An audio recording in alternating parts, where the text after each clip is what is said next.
11. yüzyılın sonunda 1095 yılında Papa Urban'ın çağrısıyla Avrupa Yakın Doğu'nun zenginliklerini yağmalamak, toprak kazanmak, kutsal kent Kudüs'ü geri alabilmek için İslam dünyasının üzerine 1. Haçlı Seferi'ni başlatmıştı. İslam dünyası ilk zamanlarda tehlikenin ciddiyetini tam olarak anlayamamış ve hazırlıksız yakalanmıştı. Anadolu Selçuklu hükümdarı 1. Kılıç Arslan ve diğer aktörlerin tüm çabalarına rağmen Avrupalı milletlerden oluşan Haçlı ordusu kayıp vererek de olsa 1099 yılında Kudüs önlerine gelmeyi başarmıştı. Haçlılar 15 Temmuz'da şehre girmeyi başarmış ve Kudüs halkını katletmişlerdi. Kudüs, yeni doğmuş bebeklerin bile saçlarını ağartacak şekilde müthiş bir barbarlığın kurbanı olmuştu.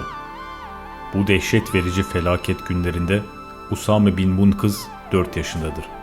Bugünkü Suriye'nin Hama kentinde belki de her şeyden habersiz, ailesiyle mutlu bir şekilde yaşamını sürdürüyordu.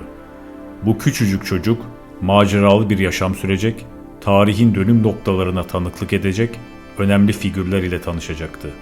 Doğu Roma'nın, Büyük Selçuklu ve Anadolu Selçuklu devletlerinin, Haçlı devletlerinin, Fatımilerin, Artukoğullarının mücadele içerisinde oldukları, Orta Doğu'nun her zamanki gibi fokur fokur kaynadığı bir döneme şahit olacaktı.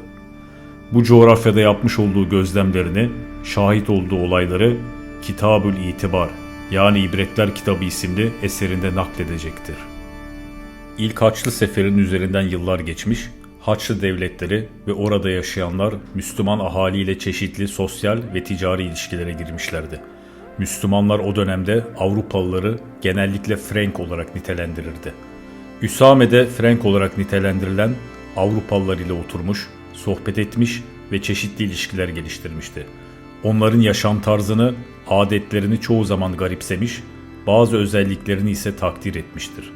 Özellikle kitabında Frankler olarak nitelendirdiği Avrupalıların tıp konusundaki cehaleti onun çok dikkatini çekmiştir. Kitabında Üsame bacağı yaralı bir Frank'in hikayesini bize aktarır. Üsame'nin amcası Franklere kendi hizmetindeki bir hekimi gönderir. Sabit isimli bu hekim hastaya bir merhem hazırlar ve tedaviye başlar. Frankler bu tedavi yönteminden pek memnun olmazlar ve Sabit'in hiçbir şeyden anlamadığını iddia ederler. Frank hekim savaşçının tedavisini devralır ve savaşçıya dönerek "Tek bacakla yaşamak mı istersin yoksa 2 bacakla ölmek mi?" diye sorar. Adam doğal olarak tek bacakla da olsa yaşamak istediğini söylemiş. Hekim, "Öyleyse bana güçlü bir asker, bir de keskin balta getirin," der. Hekim hastanın bacağını bir kütüğün üstüne koyar ve askere balta ile bacağı koparmasını emreder. Asker denileni yapar fakat bacağı koparamaz. Bir daha vurur. Bacağın iliği çıkar ve hasta orada can verir. Sonra aynı hekime bir kadın getirirler. Kadını muayene eden hekim, "Bu kadının başında şeytan var, kadın sahipli," der. Kadının saçını kazıtır ve bir merhem tatbik eder. Bu yöntem işe yaramayıp hastanın şikayetleri geçmeyince hekim, "Şeytan onun başının içine girmiş," diyerek eline bir ustura alır, kadının kafatasını kemiğine kadar soyar ve oraya tuz doldurur. O zavallı kadın da orada can verir.